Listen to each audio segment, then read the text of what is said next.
So the astrology of the week of 25 October through 31 October 2021, it has us finally assuming this very dynamic posture with Mars and with Saturn. This dynamic relationship, a square relationship between a strong Mars in Scorpio and a strong Saturn in Aquarius, defines the next 6 weeks, and this kind of climactic, combustive sort of force of nature asserting itself into the reality. And it will propel change, and this defines the next 6 weeks of our year. We're finally here, we get here this week.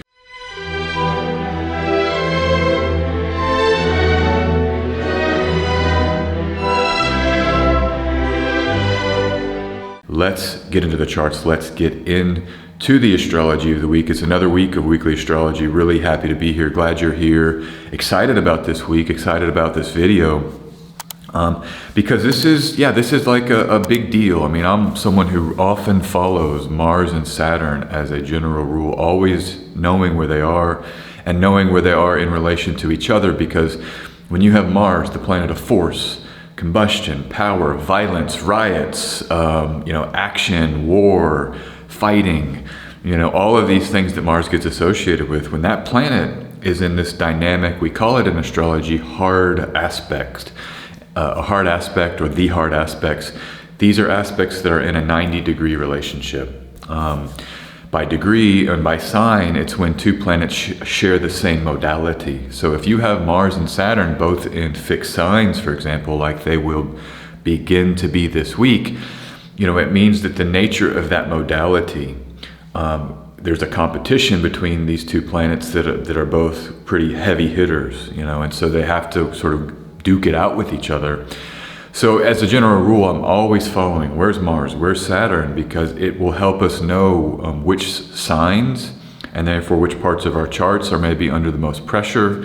It helps us understand where maybe where the action is, so to speak. And so that's why I'm so interested in this week, because I knew this year you had action in the summer, right? Mars and Leo, and that opposition to Saturn and Aquarius, if you remember that.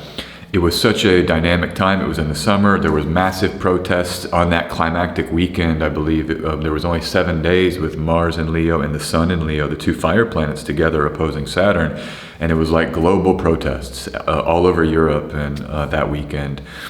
It was uncanny. It was just like, wow, this is exactly what you would think, consciousness, the selfhood, the kind of individualism, the Mars, the power of the force opposing Saturn in this kind of moment of tension and this opposition. And then we started the year with Mars in Aries, Saturn in Aquarius, Saturn in Aquarius, Mars in Aries. So we didn't start the year with that square, but very shortly after, I think January, Mars came into Taurus, and so we had that square that started the year of 2021. Remember all of the crisis around heating down in Texas? There was a whole series of things that were very much Mars-Saturn. And so this is just my introduction here of Mars and Saturn, the power planets, the planets of force, the planets of kind of action and difficulty, but upheaval. Often these can be positive outcomes, right? What is life without shaking things up? It's nothing. Life would be nothing, And so we're not just in a pod getting fed like by an umbilical cord. That's only when we're gestating, very little. Well, some people have a tough time in gestation. So even Mars and Saturn can come into the gestation process. But, let's say you have a safe and healthy gestation. You're kind of there. That's a lot of, a lot of nothing, right? The action starts when we break out of the womb and we come into the reality. That Mars-Saturn moment of birth. We come in weeping, crying, and it's tough to be born sometimes. I mean, it takes a long time. And I was talking to someone, like 50% of women died in childbirth in previous times. I mean, babies die in childbirth. So it's like a Mars and Saturn initiation into the reality.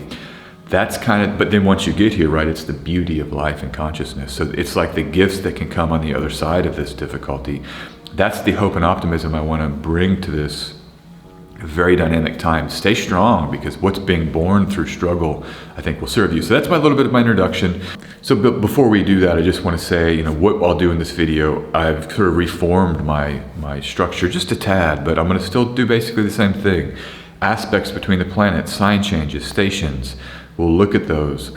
We'll analyze those. The moon, the sign changes of the moon, that's the second thing. We'll see what the moon is doing. Always important in astrology. Third, I'm just going to pick 2 charts. That's what I decided. I'm going to settle on 2 charts that I think are most important to dive into this week. I'm just going to kind of riff on them, to describe the energy, talk about those charts. Then I'll pull 1 card at the end, a tarot card, a cartomancy card from my deck. And we'll talk about how that card, that symbol, might help us understand the week. Let's jump into the weekly astrology. So we start this week kind of quiet. Nothing's really going on until Thursday, when, of course, the moon has some action. But this Thursday aspect between Venus and Jupiter, very, very nice aspect. It's a sextile. It's an aspect that's of the nature of Venus, the planet of connection and ease and beauty and sort of settling into things that feel good. That's what the sextile is. It's an easygoing, feel-good aspect. And we have Venus, the planet that kind of resonates with the sextile, in Sagittarius. Venus is not harmed anymore. It's not struggling as it was for so long there in Scorpio. Venus now is ruled by Jupiter in Scorpio, and so its ruler, its domicile ruler, is in Aquarius, Jupiter, and then they see each other. It's kind of like if you were in a house, you like the house, maybe even, let's say, foreign lands. That's some Sagittarius vibe, expansion, new ideas. Maybe you're at a house in a new neighborhood or a new city, and this is like the cool host that owns the house, gives you that call, maybe sends you some money, leaves the good wine in the fridge, leaves the, all the things you like, the good linens, so you have this support of the host who's come back here to help and serve you. This comes from Firmicus Maternus, ancient astrologer, where he makes this analogy. The ruling planet hosts the planet in the sign. And so Jupiter's the host here of Venus, and then they make this lovely contact. So, I think our Venusian story here is this might be, in a way, one of the kind of final, really strong Venusian moments we have before Venus on the early November, I think it's the 4th or the 5th of November, enters Capricorn. And that will then kick off a long, like 5-month period of Venus in Capricorn, and even longer if you extend Venus's time in Aquarius. Venus will be ruled by Saturn for like 5-6 months. I think it's between 5 and 6 months. Coming up here, starting in November. Very different Venus energy. This Venus-Jupiter vibe is kind of the last time maybe we're kind of out in love, expansion, maybe kind of meeting people out there, exploring relationships, having a good times with our friends and family. That shifts completely, and then we have that Venus retrograde in December and January in Capricorn, and then that Venus in Aquarius. I think the relationships take a much more serious tone starting in November. So just enjoy this part of this week. I've got some friends here. I just want to hang out with my friends, talk about things. Tell me what you like. What are you thinking about? What are you into? What are you interested in? I'm going to go see Dune this week, maybe talk a little bit about Dune, or just, I like with relationships is show me or tell me about you, this kind of curiosity and inquisitiveness in the relational moment is so supportive of relationships, because people like to be explored, with the tension. And so I'm thinking about that, like being inquisitive, being curious about people around me, learning from other people. That's very much a Jupiter theme, and so a Sagittarian theme with Venus and Sagittarius. This happens Thursday, 9:15 p.m. in Central Europe, and it'll be applying all week. It's applying now. So I think this early part of the week can be very relational and explorative relationally. I have here an aspect that reminds us to cherish what's good in life, hold tight to joy wherever it's found, and seek it out. The seek it out part, like finding joy. Maybe that's what I was just getting at with this idea of inquisitiveness. But then that shifts. The tone is going to pretty quickly come in after that aspects begin separating. It's still there by sign and still operative in the background, but maybe less intense. But then we get a Saturn squaring the Sun in Scorpio squaring Saturn in Aquarius. This is Saturday, the 30th of October, right about noon, we get the Sun-Saturn square, and then 4:20, we get Mars coming into Scorpio. So basically starting Saturday and then into Sunday, it hits the intense Scorpio-Aquarius, heavy-hitting Mars-Saturn square. Starts here with the Sun perfecting that square right before Mars enters. It's kind of paving the way a little bit for Mars's entry, cleaning out. Maybe the sun's running some protection there, running some interference to block Saturn a little bit to help Mars's entry. And Mars is coming home, so it's kind of a coronation for a king in a way. The king of Scorpio arrives on Saturday. And so, this to me, I'm going to talk all about this in the chart, one of the charts I'm going to explore, but just to talk more about it here, let's just see what I have. Mars, this is the defining aspect of the year's finish. That's what I was speaking about in the introduction. It lasts for 6 weeks roughly. This will be around until mid-December. And so for Christmas, I think we'll get a little bit of a relief. Then we'll be well into this Venus, very slow in the sky on Christmas and stopping. And so the Venus retrograde will come in. And Jupiter will be then moving out of Aquarius too after this happens. It's kind of like we're finishing the Saturn-Jupiter co-presence in Aquarius, this final climax of the two great planets giving us great things in our reality and kind of moving the reality forward at a very high level.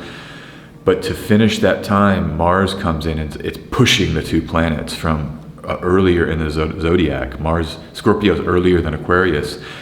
It's one huge part of the square between Scorpio and Aquarius. Scorpio is in a more powerful place. It's behind, so it can see. It's that if there's a battle and you can see your enemy and you're behind them, you can kind of anticipate their moves and you have an advantage.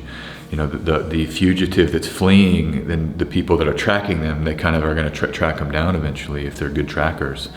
It's just a principle of the geometry of our aspect system. And so, but there's a sense of a push from Mars and the sun, a push even of Jupiter into Pisces, because by the time this finishes in mid-December, Jupiter, I think, only has a couple of weeks left, and then it will enter Pisces. So, what I have here, it's this finish to the year. Basically, you can think about the year finishing like this. Mars and Saturn squared by sign, 2 eclipses, one in Taurus, the first on the Taurus-Scorpio axis. I think that's part of this scorpionic moment as well. I'll get to that. But you have the eclipses, so the Mars-Saturn square, the eclipses, and then we have Jupiter entering Pisces and Venus stationing retrograde. Those are the 4 things that are upcoming, and they're all unique in their own right, and they're big changes. So just quickly to say, we have these eclipses on the Taurus-Scorpio axis. The first one is a lunar eclipse conjoined Algol in late November, but opposing that eclipse is Mars in Scorpio. And that axis of the Taurus-Scorpio axis, they're both about these relationships, the fixed nature of relationships, settling into kind of deeply held part beliefs, about what it means to be human and how we want to share our humanity and be engaged with other people. Fixed signs are signs of depth, and you find with Taurus sometimes they can be intractable or just they're stubborn. That's a stereotype certainly, but I think all fixed signs they're operating from a sense of deep rootedness, and it can be very potent in terms of how these fixed signs then want to move into reality because they have strong opinions, and that's why this square between Mars and Saturn and then the sun here, it's almost like what comes to a head are deeply held ideas about reality sort of squaring off. And let me just read this, and action, force, movement collides with power of longevity and age and the force of time. That's Mars, the action and force of movement. The age, the longevity, and the force of time is Saturn, both in fixed signs. And so it's like an iceberg with like a cannonball, just this very what's going to win. I think Mars has the upper hand this time. Of course, Mars will be out of Scorpio very soon, and so Saturn gets to remain in Aquarius. That's why Saturn is this idea of longevity and time. And so I want to just come back. Both fire planets, the Sun and Mars, they've been traveling together.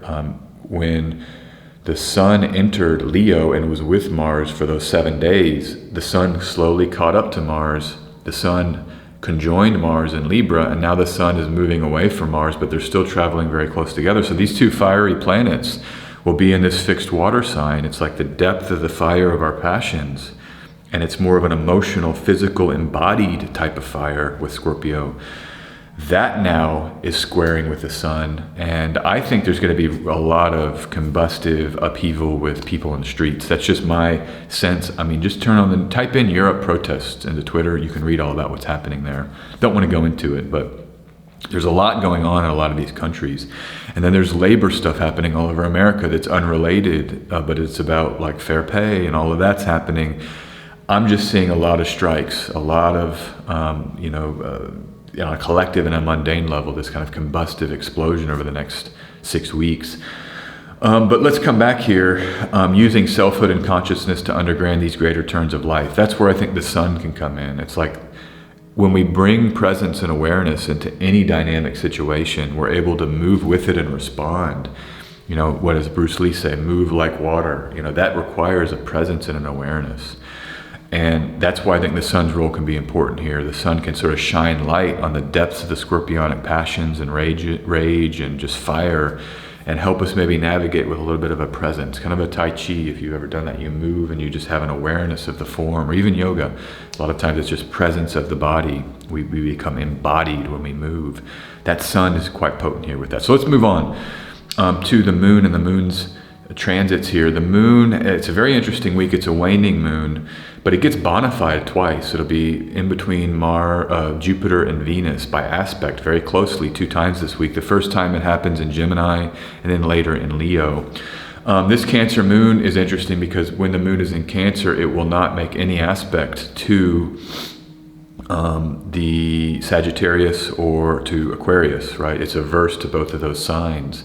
And so by virtue of it being in Cancer, opposite Capricorn, and then Sagittarius and Aquarius are just on either side.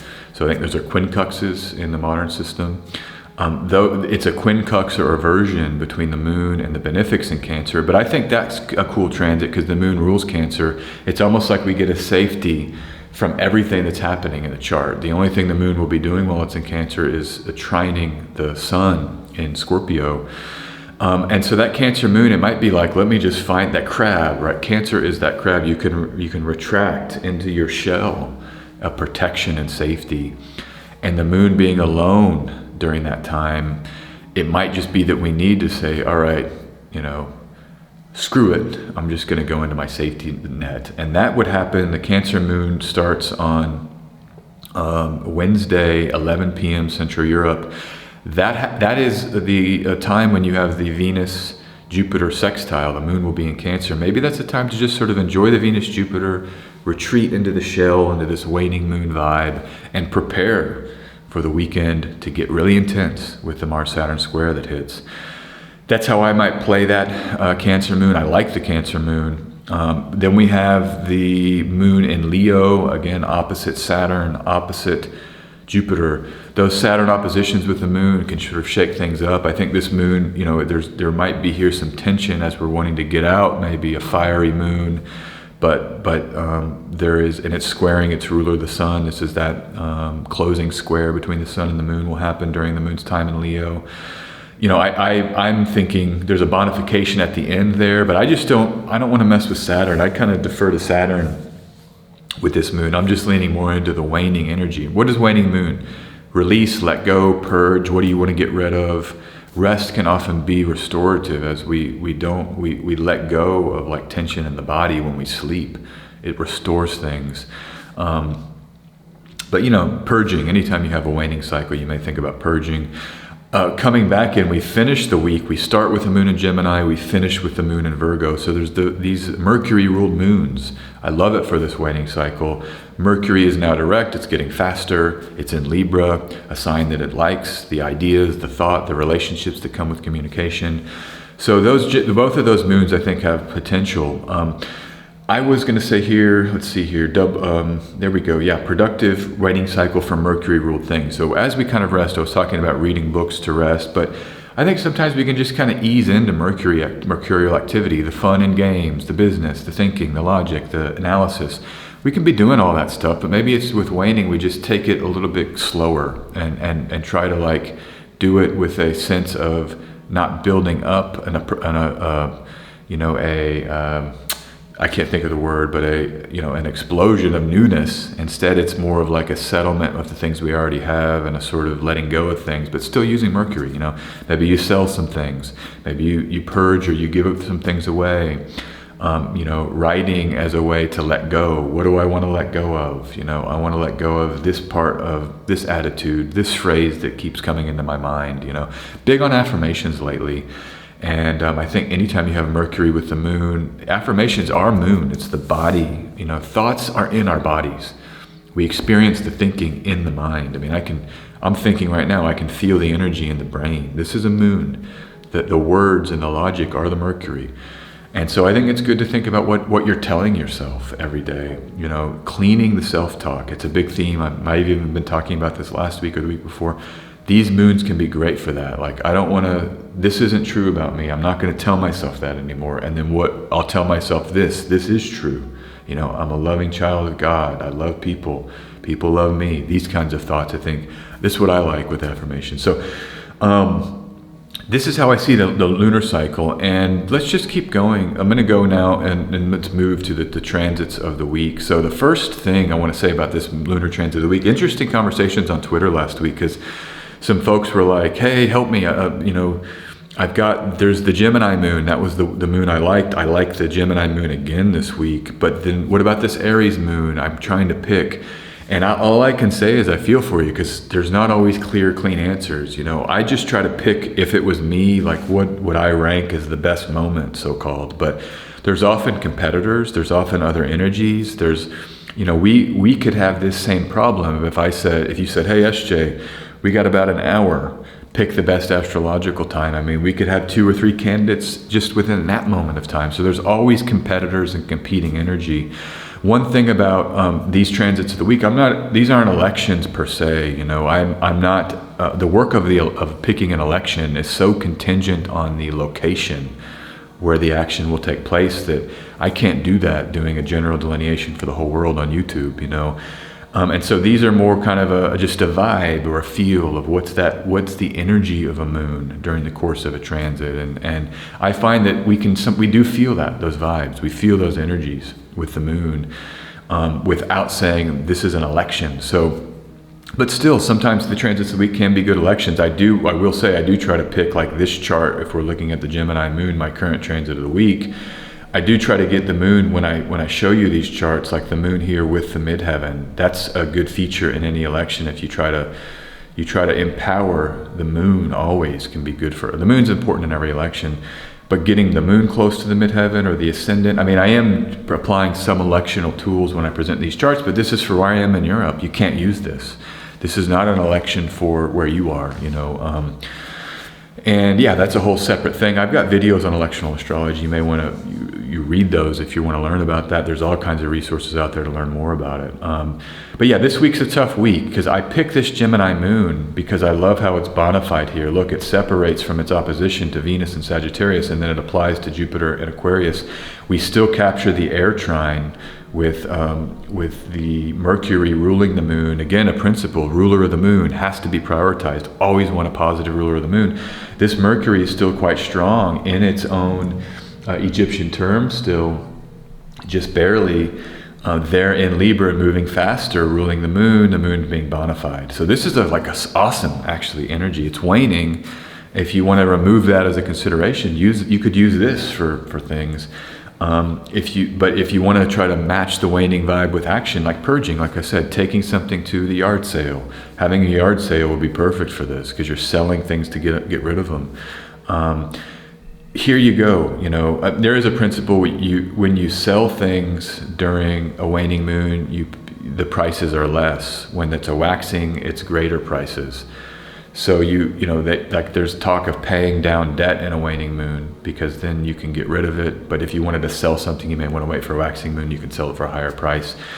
When you use the waning waxing principle, sometimes it's hard because you can always say, I want to increase this. This necessarily decreases something else. So there's kind of a debate often about, is this really a waning vibe or a waxing vibe action?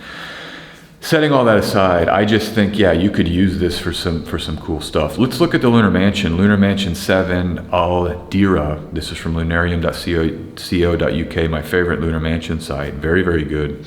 They say it's good for business and trade, right? Mercury, the sign, Gemini, the sign ruled by Mercury. Of course it's good for business and trade. That's what Mercury means. Obtaining the favor of superiors. Okay, love and friendship, all the other Mercurial and Gemini qualities. The play of children, the love that we have when we're children. Oh, I love the idea, like you see these videos. I remember when I was a kid, I just in first grade, I love you to my classmates, and children are so open and loving, and then they're so playful. They can play for hours and hours and hours. Where I am, there's a lot of kids in the neighborhood, and they're playing all the time. It's so cool to just feel the energy. I'm like, God, I love being around that. But that's what this Gemini vibe can be with this moon, you know. Love and friendship, healing energies, washing and the cutting of the hair. I'm not as sure about that. Maybe, you know, Gemini is a changing the appearance, because that's also a mercurial signification. But I just love this mansion. I love this moon. This is my aspect of the week. It happens though right here in Central Europe, for example, 3 a.m. on Monday. I'm going to release this video maybe as this is happening or just before it happens. So it's going to be hard to catch this. I had to just pick it as the transit of the week, but this is like what the week brings, and I'll just walk you through quickly some of the other options. I mentioned already that Cancer moon. You can use that moon because the moon is protected and safe while it is in Cancer. You can use, and I'm just going to show you here on my solar fire. Sometimes I do this in these videos, just bring up my solar fire. Just look at the moon, it walks through here. There it is in Cancer. It doesn't make those aspects to Venus or to Jupiter. It's sort of separate here, except for the trine to the sun. Still, it's a strong moon. Anytime you have a moon in Cancer, safe from Mars, safe.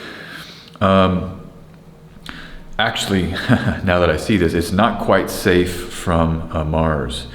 It'll be applying to Mars, and I think this Cancer moon actually, yeah, the whole time it is square to Mars and Libra. So maybe less of an option by sign, and particularly in those later degrees. I would not at all use this Cancer moon. Sorry for implying that earlier. I was thinking about the moon, the Mars in Scorpio, and Cancer maybe being free from those Martial squares. It's not. So definitely not a candidate. I would then move to this candidate. Look, the moon is opposite Saturn, especially in the early degrees of Leo, not a candidate. Maybe now we get to the Virgo moon, but look, the moon does not see Mercury. So I'm going to come back and say this Gemini moon Monday, you can catch the bonification very early in the morning. But Monday, the rest of that Gemini moon, this is the kind of time to get things that I would use to maybe do things. So, okay, that's the transit of the week. Let me stop this share. Let me come back and get a different share with here.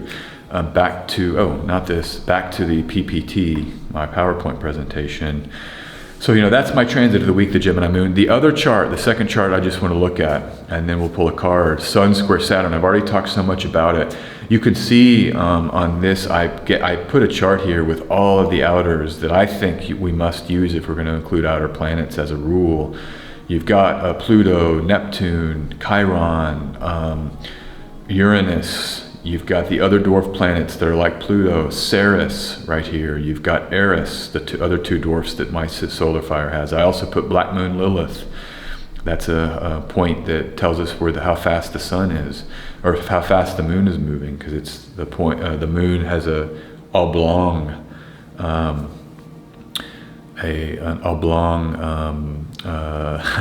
can't think of the scientific name, but path around the Earth, and so sometimes when it's farther away from the Earth, it's slower with respect to its position on the projected ecliptic position. That Black Moon Lilith tells us that. So you can see how when you put all of the stuff on a chart, it does kind of get chaotic, and sometimes can be hard to read or hard to focus in on certain things. That's why I often will just have those 7 traditional planets. This is also the language. If astrology is a syntax and a grammar using planet signs and houses, this is like the fundamental grammar, the kind of core language, the 7 traditional. When you add in all these other components, this is maybe more flowery language. You might think about it like, you've got writers that are putting in words that are unknown out of dictionaries that are maybe 100 years old or something. It can be hard to read, and it takes away from the meaning. You read Hemingway, it's that direct shot. Here we go with the 7 traditionals maybe being more of a direct shot. So anyway, I just put this up here. I wanted to show you that and make that quick point in this video. But let's come back. Sun square Saturn. That's the other chart I wanted to look at.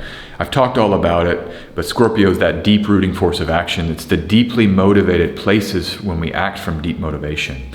I think about it sometimes as even being unconscious action motivation, and Mars can be the force of that core wound that we all have, and I've spoken often about Scorpio related to the wounds of childhood, the traumas and the formative experiences we have in childhood with parents can often be experienced as woundedness, because we have to, even if it's a so-called good childhood, relatively speaking, there's a differentiation process that happens when we individuate, and then we start realizing that life, there's other individuated people, there's us, and already there's a friction and a separation, right? That's Mars, of that separation.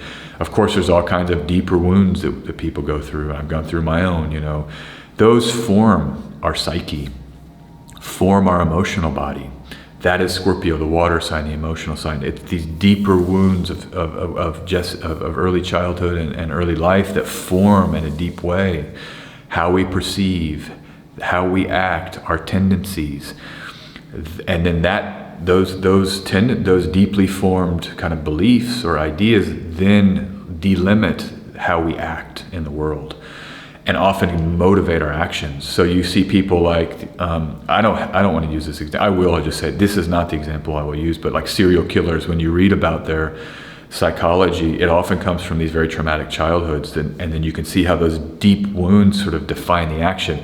It's an extreme example, but you can think about people, let's say, I don't know, like people end up marrying their father or marrying their mother because they act in a way to reenact the early experiences. Mars is action. And so this is what I think the origins of our motivation are come into play anytime you have the sun and Mars. And just know this, as you're being forced to act in this dynamic time, thinking about, why am I doing this? Why do I believe this? Why am I motivated to act in this way? I think you might be able to uncover with such a dynamic moment here that the force of your actions I have here, it's like you're going to come up against the iceberg of Saturn. But it's an iceberg that's already moved into the boat, right? Aquarius is a day-sect active sign. So the Titanic hit the iceberg, right? It did its damage, and now we have to act in response to the reality that's created from this dynamism. I'm not sure if that iceberg analogy is the best analogy, but it's the one I'll go with here. But we're going to have to learn our motivations. It's like, okay, who do we value? Well, women and children first, right? And that will show us what our values are, and it will expose our kind of deeper motivations. That's what happens in any kind of Scorpio, Aquarius square. And then Mars comes in, 4 or 5 hours later and helps the sun. And so you're getting this kind of martial sun energy that I spoke about earlier. But again, this consciousness of our motivation, the sun is the light of consciousness. It will shine the light on the motivations for action during this very dynamic time. The sun is only here for another probably 3 weeks. Mars will be there much longer. But the opportunity, I think, to do more awareness-style rooted work with the scorpionic energy comes here with the sun, and it's maybe only that first early phase of Mars's time. About half of Mars's time will include the sun. One other thing I just wanted to say, a square is like an intersection. You think about it, an intersection is often perpendicular roads. That intersection, if you didn't have a red light or a yellow light or a green light, and you had to approach an intersection and you had no idea what's going to collide with you, and you have to be, it's dynamic, right? You change your behavior as you come into a square to protect yourself, to maybe you see something accelerating or you're in a rush and you have to kind of move forward to respond to this, what is coming in the square relationship. That's why they're so dynamic. And so just know that is kind of part, we have the iceberg, and then we have the power of like an army, and on generals, the Mars sun, there's this collision. And, I just send you goodwill, good blessings, keep your spirits high. There's always opportunities with malefic planets, like I was speaking earlier, the birth of life. We come into this beautiful human experience because of Mars and Saturn style energy. You're going to think of Saturn as the pregnancy. It takes a long time. It's like sometimes getting in through and into the birth. That could be Saturn too. It's a block. It's like a prison in the womb. And my friend was just pregnant, and it took a long time. They had to do the C-section, but there can be a Saturn style energy to birthing. And then of course Mars of the push, So, but keep in mind, I'm just saying this again, on the other side of the birthing pain and the process is the beautiful consciousness of the human experience. Okay, let's get a tarot card. That was the weekly astrology. What's the one card that we're going to pull this week to add a little bit of clarity here? It is the, let's see, I believe this is the King of Diamonds. I think it is. Let me just pull it up here. We've got this. This is the, yeah, it's the King of Diamonds, which is the Earth King, the king of the materiality, the king of the body, of the money, of the resources, of the physicality. I think about this as like a king that, it's just is very well versed in things of a material nature. Has money in the bank, knows how to farm and grow things and produce things. And, you might think about that. I mean, Mercury is strong. It's a planet that it rules an earth sign. I think there's certainly a mercurial side to earth signs. Taurus, right? With that, the eclipse, I know I talked about being in Taurus, but we also have Venus. That Venus sextile to Jupiter is very much an energy that can be material oriented in terms of the Venusian side of earth signs, getting that Jupiterian kind of abundance fix through a sextile. The other thing, this is corresponding in the system I use to the cardinal earth sign, Capricorn. And I mean, that might be the best just thing to go out on here. Saturn would represent this king, rules Capricorn. This king it's through the longevity of time and life and experience. You first are the page or the jack, then you become the queen, then you become the king, in terms of one way to look at the court cards in any tarot or cartomancy system. But it's the force of time and the commitment of time to kind of get the materiality right. Things like saving and investing and working through a lifetime, you become that king of your castle. So I think I would just say this with Mars, the Saturn co-presence with Jupiter is the bigger picture. Saturn is still the final dispositor until Mars enters Scorpio. And this whole period since December 2017 when Saturn entered Capricorn and until March 2023 when Saturn leaves Aquarius has been this powerful Saturn king, which would be the ruler of the earth sign, Capricorn, Saturn. So just think about what you've been working for the last 3 or 4 or 5 years and how you can kind of keep your efforts going, even during a dynamic Mars square that hits this week. Maybe that's what we need to say, like keep your eye on the prize, keep your efforts moving forward. So that's the weekly astrology. That is the weekly tarot. So this is S.J. Anderson. Thank you for being here. Thank you for coming to my channel. You can support me by liking and subscribing. Like the video, subscribe to the channel. Always go to my website, sjanderson144.com. I offer readings through Hey Hero. Thank you very much for being here. Talk soon.